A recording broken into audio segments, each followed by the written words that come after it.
Everybody, my name is Darren, and you're watching Fun with Numbers.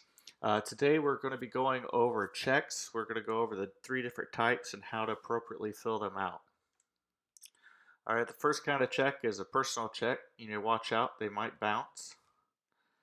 It's a cashier's check, and then the money order, which isn't even called a check, but is still a secured financial instrument. Starting with personal checks, we need to understand that they're going to be written off a personal account, but the money is not going to be coming out of that account until the payee deposits or cashes that check. That could be tomorrow, that could be a week from now, that could be 2 months from now.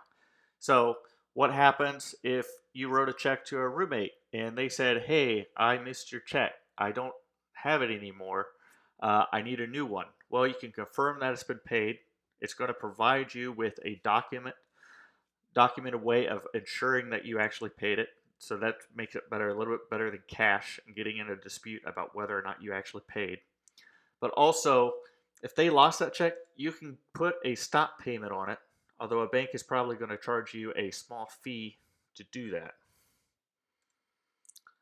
You should always start your checks with a number of 100 or higher. The purpose of this is to establish trust with other merchants that you may be writing a check to.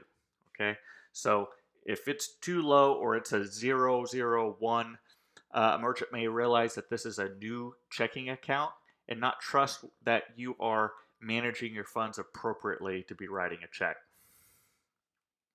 They do not have to accept a personal check.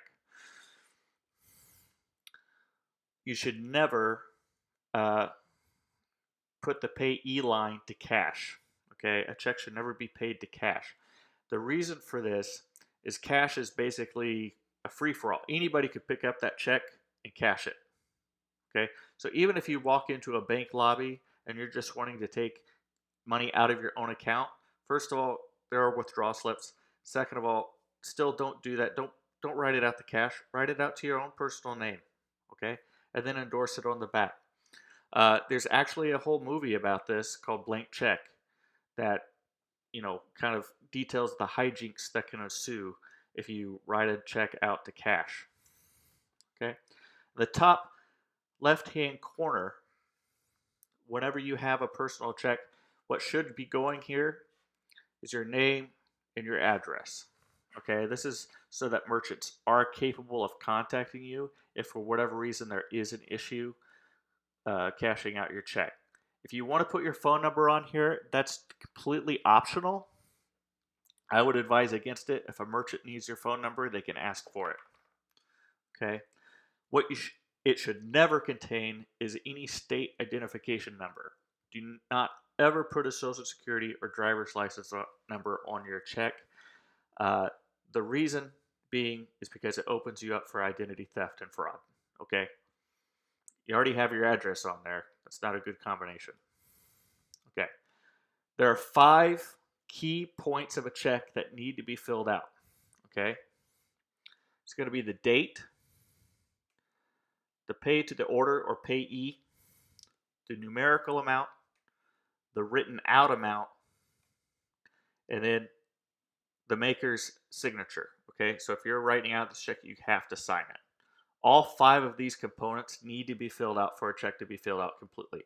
Now, there is a section for a memo that is completely optional. Okay, now the date that you're putting on there, it needs to be today's date. All right, some people may post date, put the date a little bit later, so it doesn't get cashed. Sometimes you can't trust that the bank is going to wait or hold off. You don't want to do that. Just don't write a check unless you have the funds. So the other thing is, if you write a check and it's 3-4 months down the road before somebody cashes it, can it still be cashed? The answer is yes. So a check can be cashed for up to 6 months or 180 days. Now, in this example, what I also want to point out is that there's a difference between the numerical amount and the written out amount. Okay, so one is for 1,250, the other is for just 1,200. So now, what do we need to which one of these is going to be the correct amount. Okay, so this is going to be governed by the Uniform Commercial Code, the UCC. Okay, so first of all, going back to the date, checks are good for 180 days, 6 months. They're void. Checks that say void in 90 days are still good for 180 days. The void in 90 days is printed on there to encourage you to cash it quicker. Okay. Now, banks may still cash a personal check that's been out longer than 6 months. However, they are not required to honor them. Now, when it comes back to that amount, one was $1,250, the other is $1,200. The printed or written out amount is the legal amount. It supersedes the numerical. So if there's a discrepancy, words prevail over numbers. Okay.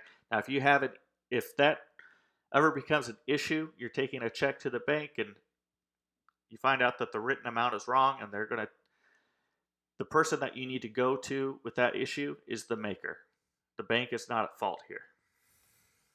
Okay. Now, there are a few numbers that are going to be on this check. One is going to be obviously the check number in the top right corner, and that's also going to be on the bottom of the check. In the middle should be the account number. In this particular example, it's just zeroed out. And then in the bottom left-hand corner is generally going to be the routing number.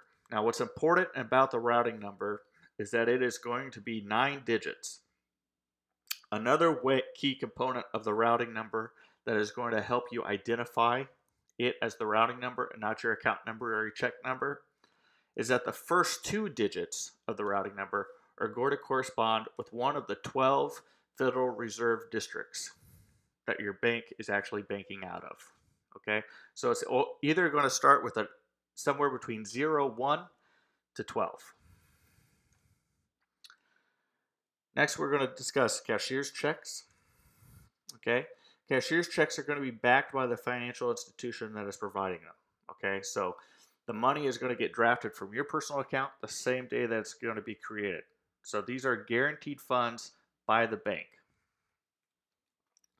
Typically, you're probably going to want to use these for a larger purchase, although you can use them for lower purchases if a merchant or somebody that you're dealing with insists on having a guaranteed check, right? But generally, you're probably going to use it for a house, down payment, a vehicle, or something else.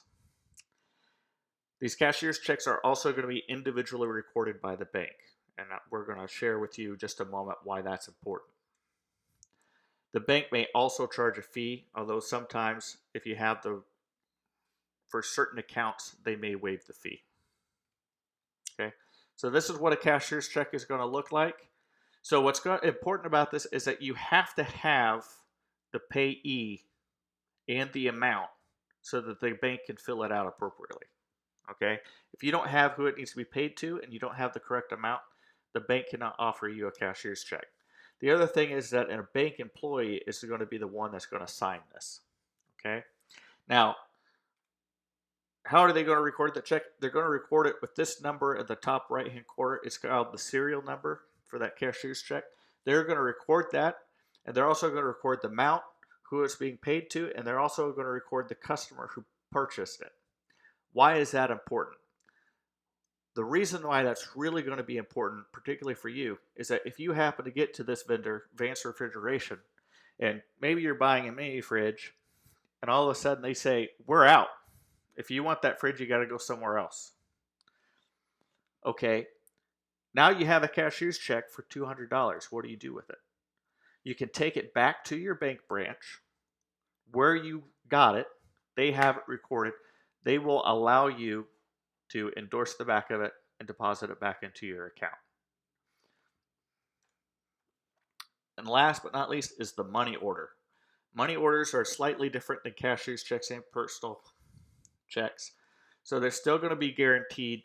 They're going to be available at a wide variety of places: the bank, the local convenience store, the post office, or Western Union. Okay. They are guaranteed. So they're guaranteed by Western Union, by the U.S. Post Office, by MoneyGram. They're not guaranteed by the bank, but they are guaranteed individually by the money order service that's providing them. So this is the benefit over a personal check. Okay, is it going to be cheaper than a cashier's check and most likely more convenient to get. However, the downside of that is a money order has a max amount of $1,000. So if you need to do a check for more than $1,000, like say $1,500, you're going to have to get 2 money orders. At that point, it may not be cheaper than a cashier's check. All right, and the last thing is, even though you don't need the payee information to get the money order, you should fill it out as soon as possible, because a money order is going to be given to you. It's just going to have the amount and everything else is going to be blank. It's as good as cash. So as soon as you know who it needs to be made out to, make it out to them. Okay? So this is a poor image of a money order, and I realize that. I apologize. But this is basically what a MoneyGram looks like. The USPS money order and the Western Union money order are going to look slightly different. But basically, you're still going to have the payee line that you need to fill out. You're going to want to put your address so that they can contact you if they need to. And then you're going to sign your name. All right?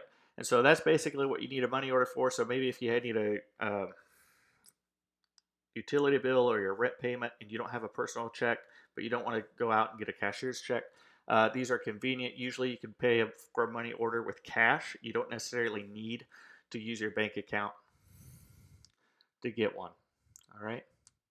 All right. Hopefully that's a good summarization of checks for you. Hope you enjoyed this video. Please click like below and subscribe. And thank you very much. I appreciate it.